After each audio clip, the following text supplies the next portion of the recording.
So, exercise, depending on the type of exercise, whether it's low intensity or high intensity, there seems to be a very different metabolic response. So, what exactly is happening to glucose levels depending on the type of exercise that a person's doing?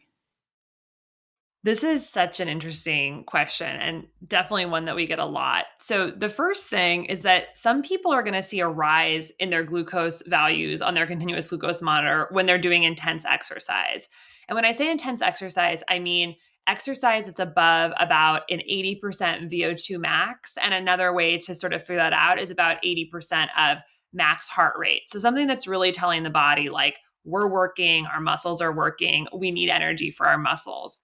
And this is going to lead to a cascade in the body of hormonal events where the body essentially releases stress hormones that tell the liver that the muscles need more glucose and asks the liver to release more of its stored glucose, its chains of glucose called glycogen, and release those into the bloodstream.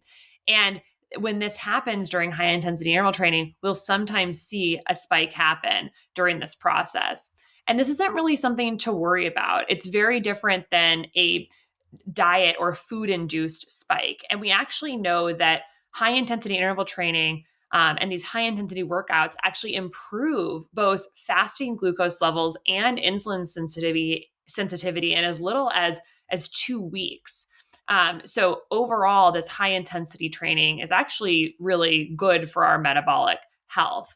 The caveat is that too much high intensity training can overstress the body and potentially lead to diminishing returns. And there was a really interesting recent paper that showed that about 90 minutes of high intensity neural training per week was well tolerated by participants, but 152 minutes per week was associated with metabolic maladaptations and increasing glucose intolerance. So there seems to be a sweet spot in terms of how much high intensity training we should be doing per week.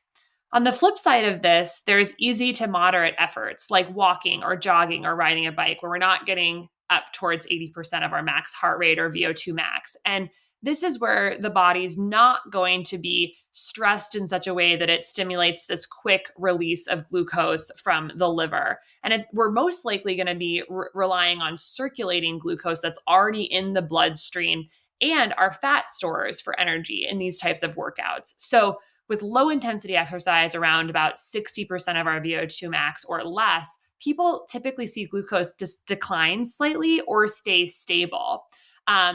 So that's how you might see sort of different responses based on different intensity levels of exercise. And one really cool last thing to note about muscle is that opposed to many other tissues in the body, muscle doesn't actually need insulin to help take up glucose out of the body or out of the bloodstream. The muscle contractions themselves can actually stimulate the uptake of glucose. So we're not necessarily relying on that insulin signaling and insulin spiking to get that glucose taken up for use.